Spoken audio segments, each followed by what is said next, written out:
Om Swastiastu. Perkenalkan, kami dari kelompok 3 akan membahas materi tentang perubahan kepemilikan pada perusahaan anak dan juga penyusunan laporan keuangan konsolidasi. Sebelum beranjak ke materi, izinkan kami untuk memperkenalkan diri terlebih dahulu. Perkenalkan, saya sendiri Nilo Anggreni dengan NIM 1817051020 sebagai penyaji pertama. Kemudian ada rekan saya Niputu Meliani dengan NIM 1817051161 sebagai penyaji kedua. Kemudian ada Nilo Sri Diatnyani dengan NIM 1817051077 sebagai penyaji ketiga.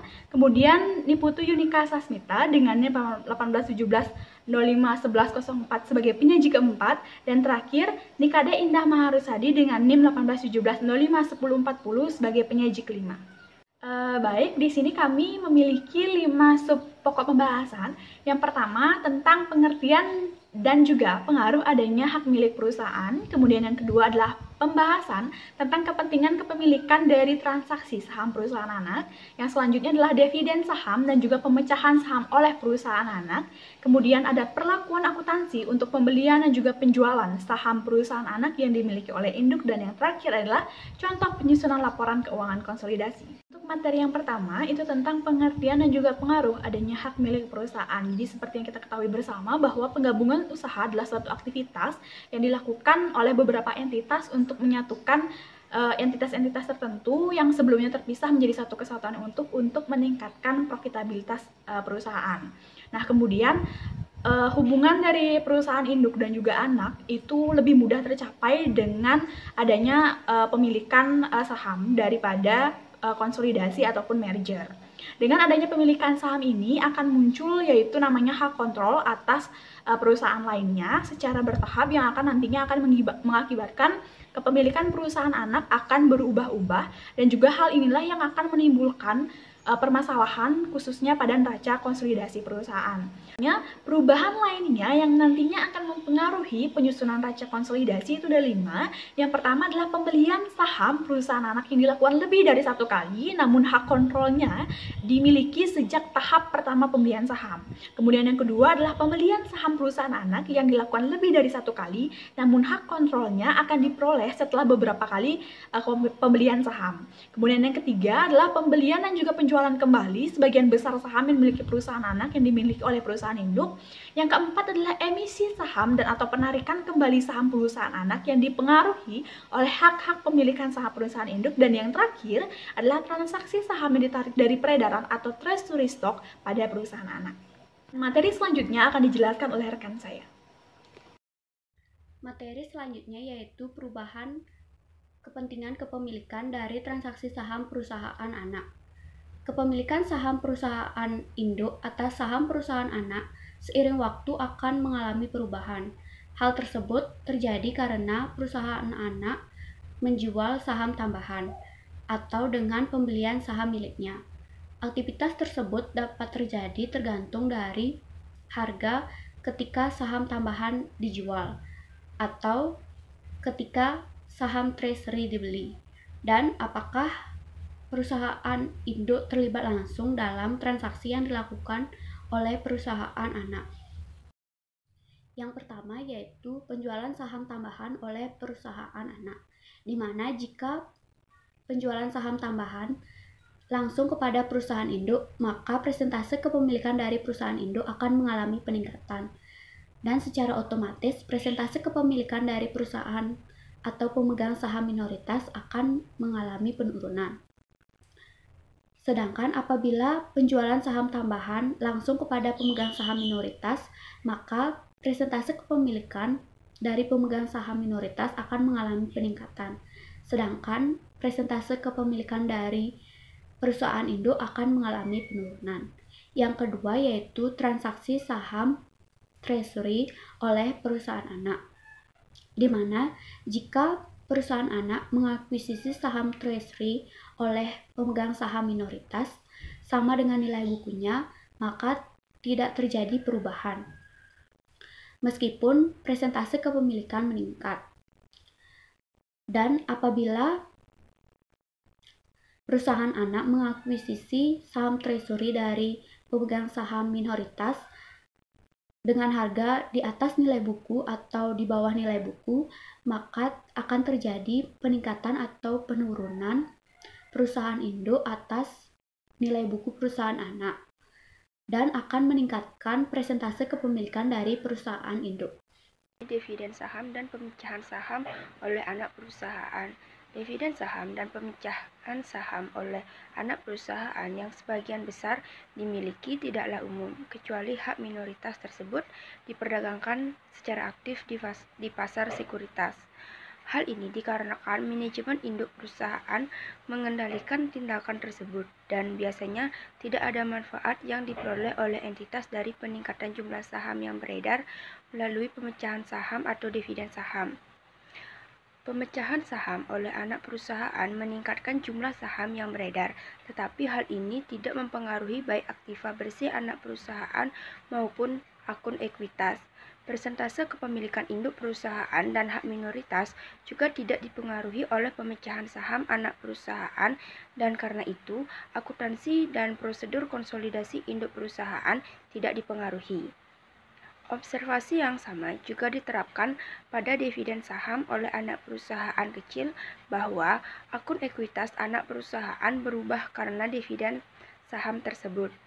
Perubahan ini terjadi karena saldo laba sama dengan nilai nominal atau nilai tercatat atau harga pasar saham tambahan yang diterbitkan ditransfer ke modal di sektor.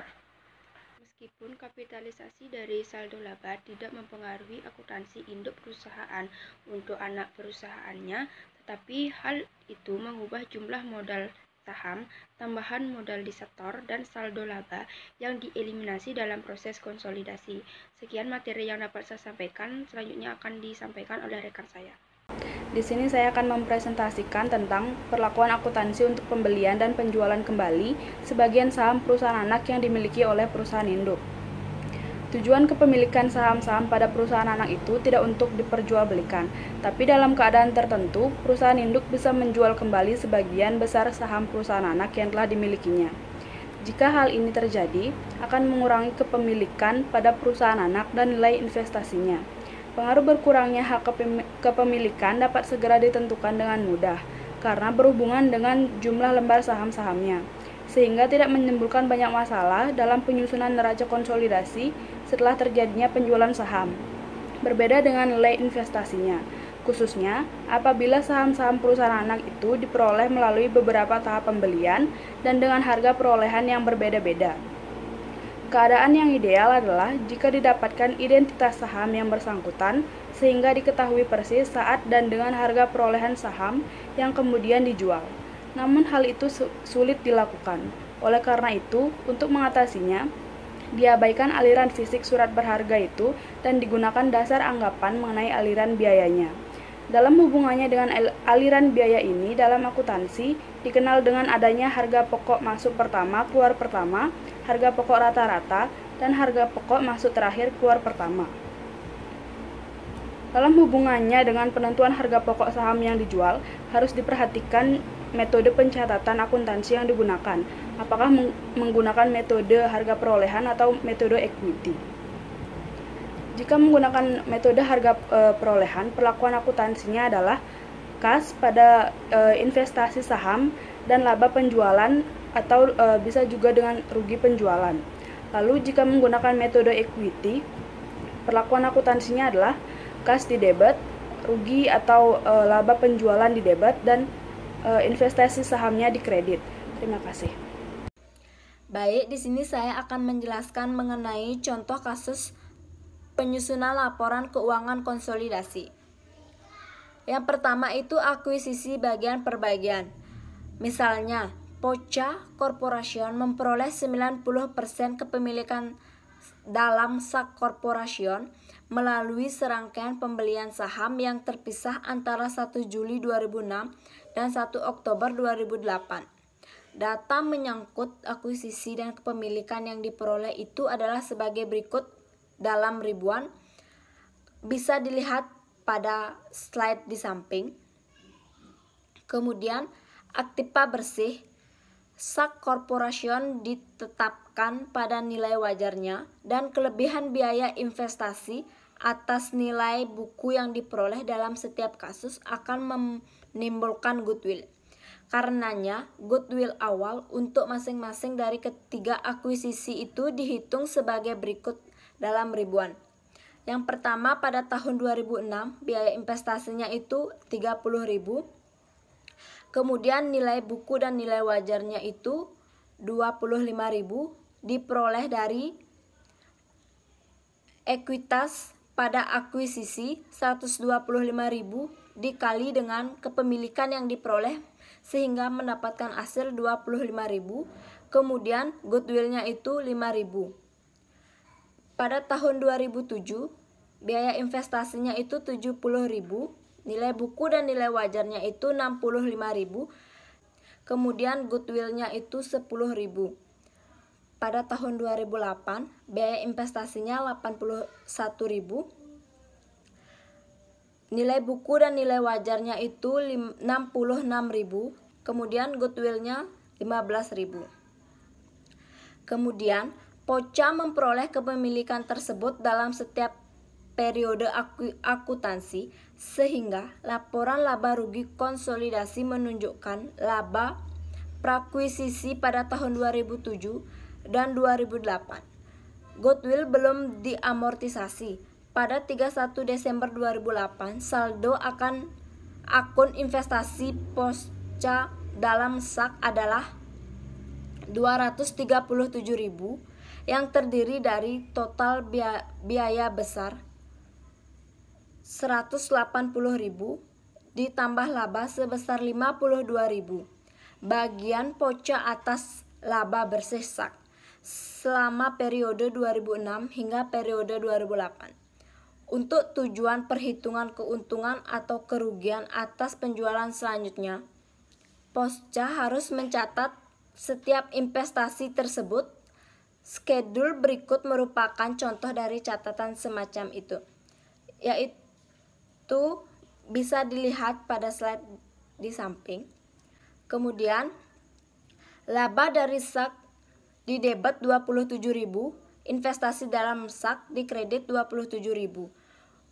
Untuk mengeliminasi laba investasi dan mengembalikan akun investasi ke saldo awal, periodenya ditambah investasi baru sebesar 81.000.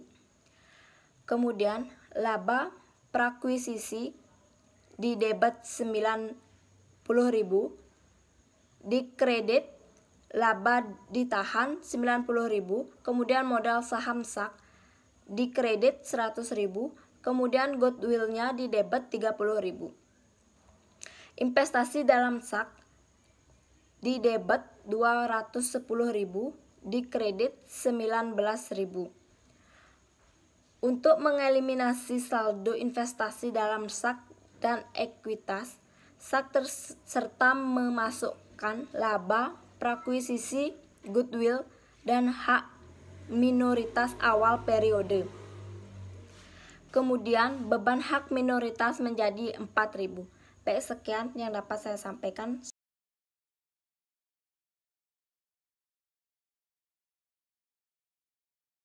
Baik, sekian materi yang dapat kami sampaikan. Kami mohon maaf apabila ada kesalahan dan keliruan yang kami lakukan, dan kami akhiri dengan Parama Santi. Om Santi, Santi, Santi, Om. Terima kasih.